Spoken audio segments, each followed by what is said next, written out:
நெஞ்சம்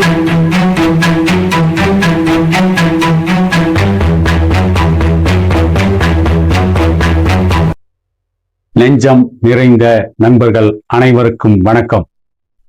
ஈரான் மீது இஸ்ரேலும் அமெரிக்காவும் இணைந்து போர் தொடுத்து அதே வேகத்தில் அந்த நாட்டின் உச்சபட்ச தலைவரான அயத்துல்லா கமேனியை கொடூரமாக கொன்று குவித்திருக்கிறார்கள். எப்படி இவ்வளவு விரைவாக ஈரான் நாட்டின் உச்சபட்ச தலைவரான காமேனியை அமெரிக்க இராணுவத்தால் கொல்ல முடிந்தது?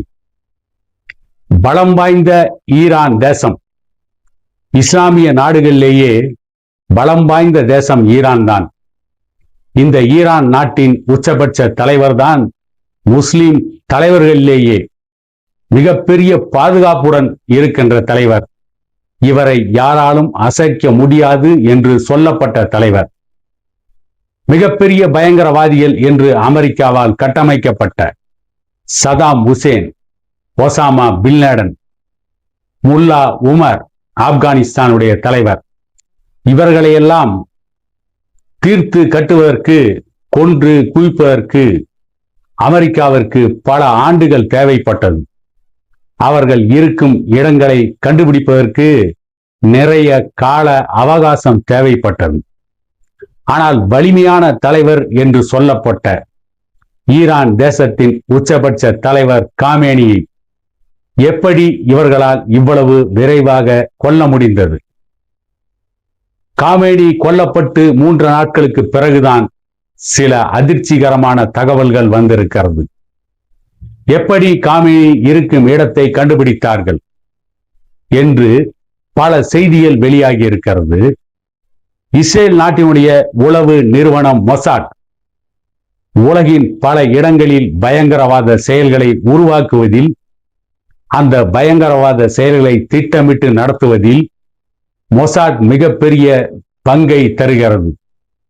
காற்று கூட நுழைய முடியாத இடத்தில் மொசாட் உளவு படை நுழைந்துவிடும் என்று சொல்லப்பட்டிருக்கிறது. அப்படிப்பட்ட இஸ்ரேல் நாட்டின் மொசாட் படை மருத்துவர்களாக, பல் மருத்துவர்களாக பல ஆண்டுகளுக்கு முன்பே ஈரானுக்குள் ஊடுருவி இருக்கிறார்கள். ஈரானுக்குள் ஊடுருவிய அந்த உளவு படையின் மருத்துவர்கள், பல் மருத்துவர்கள் ஈரான் நாட்டின் உச்சபட்ச தலைவர் காமேனிக்கு நெருக்கமாக இருக்கின்ற அரசியல் பிரமுகர்கள், அமைச்சர்கள், இராணுவ தளபதிகளுக்கு மருத்துவம் பார்த்திருக்கிறார்கள்.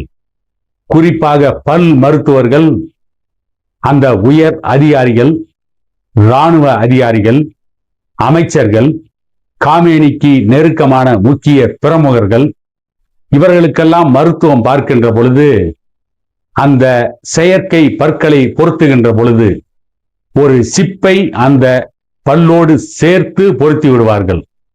அந்த சிப்பை வைத்து அவர்களுடைய நடமாட்டத்தை கண்காணித்து அந்த முக்கிய பிரமுகர்கள், இராணுவ தளபதிகள், அமைச்சர்கள், அந்த நாட்டின் முக்கிய பிரமுகர்கள் எங்கே இருக்கிறார்கள், அவர்கள் யாரை சந்திக்கிறார்கள், எப்பொழுது சந்திக்கிறார்கள் என்ற விவரங்களை துல்லியமாக சேகரித்திருக்கிறார்கள். இப்படி சேகரிக்கப்பட்ட அந்த விவரங்களை வைத்துக் கொண்டுதான் காமேனியை காலி செய்திருக்கிறார்கள். படையெடுத்த 2-3 நாட்களிலேயே காமேனியை கொன்று குவித்திருக்கிறது அமெரிக்க இராணுவம். இன்னொரு பக்கம் ஈரான் தேசத்திற்குள் போன மொசாத் உளவாளிகள் இறப்பை நிபுணர்களாகவும் சென்றிருக்கிறார்கள். அவர்களும் முக்கிய பிரமுகர்களுக்கு இறப்பை அறுவை சிகிச்சை செய்கின்ற பொழுது அந்த இறப்பைக்குள் சிப்களை வைத்து அறுவை சிகிச்சை செய்திருக்கிறார்கள். அப்படித்தான் காமேனி இருக்கின்ற மறைவிடத்தை இவர்கள் கண்டுபிடித்து உடனடியாக தீர்த்து கட்டியிருக்கிறார்கள். இன்னொரு செய்தியும் வருகிறது. காமேனிக்கு நெருக்கமான இராணுவ தளபதி இஸ்மாயில் கானி என்பவர் மொசாட் விரித்த வலையில் வீழ்ந்தார். அமெரிக்கா விரித்த வலையில் வீழ்ந்தார். அவர்தான் காமேனி இருக்கும் இடத்தை காட்டிக் கொடுத்தார். அதை வைத்துத்தான் காமேனியை வெகு விரைவாக கதையை முடித்தார்கள் என்று ஒரு செய்தியும் இருக்கிறது. அதற்கு அவர்கள் சொல்கின்ற காரணம், காமேனி இறப்பதற்கு சில நிமிடங்கள் முன்பு வரை காமேனியுடன் இருந்த இஸ்மாயில் கானி காமேனியை கொல்வதற்கு அமெரிக்க இராணுவம் தீர்மானித்து விட்டது, அந்த நேரம் நெருங்கிவிட்டது என்பதை உணர்ந்து கொண்டதால் தான் அவசரமாக காமேனியை விட்டு விலகி பாதுகாப்பான இடத்திற்கு சென்று இஸ்மாயில் கானி உயிர் தப்பித்தார் என்ற செய்தியும் உலா வருகிறது. இவை எல்லாமே இஸ்மாயில் கானி இறந்து 3 நாட்களுக்கு பிறகுதான் இந்த உண்மைகள் வெளிவருகிறது. சமூக வலைதளங்கள் வாயிலாகவும் இந்த உண்மைகள் வெளிவந்திருக்கின்றது. இவற்றை எல்லாம் பார்க்கின்ற பொழுது ரஷ்ய அதிபர் விளாடிமிர் புதின் எந்த வெளிநாட்டிற்கு சென்றாலும் அவர் நாட்டில் இருந்துதான் அனைவரையும் அழைத்து செல்வார். அவர் உடம்பிலிருந்து வெளியேறுகின்ற கழிவு பொருட்களை கூட அந்த நாட்டில் விட்டு செல்ல மாட்டார்கள்.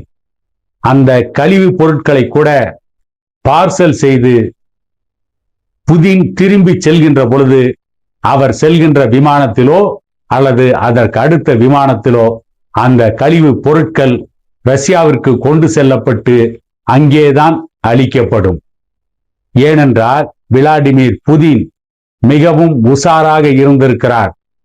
அந்த கழிவு பொருளை வைத்து கூட விளாடிமிர் புதினுடைய ரகசிய செய்திகளை தெரிந்து கொள்ள முடியும் என்று நினைத்துத்தான் அவர் அப்படிப்பட்ட செயலில் ஈடுபட்டார் என்ற செய்தியும் இருக்கிறது.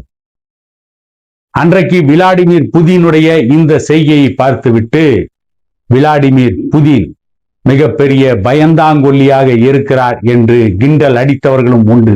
ஆனால் இன்றைக்கு ஈரான் நாட்டில் உச்சபட்ச தலைவர் கொமேனிக்கு ஏற்பட்ட நிலைமை, அவர் இவ்வளவு விரைவாக கொல்லப்பட்டிருக்கின்ற சம்பவத்தை பார்க்கின்ற பொழுது விளாடிமிர் புதின் மிகவும் முன்னெச்சரிக்கையாக நடந்து கொண்டிருக்கிறார் என்றுதான் நினைக்க தோன்றுகிறது. இன்னும் இப்படிப்பட்ட அந்த போர் செய்திகளுடன் மீண்டும் உங்களோடு பேச வருவேன் என கூறிக்கொண்டு இன்னொரு காணொளியில் உங்களை சந்திக்கும் வரை உங்களிடமிருந்து விடை பெறுகிறேன்.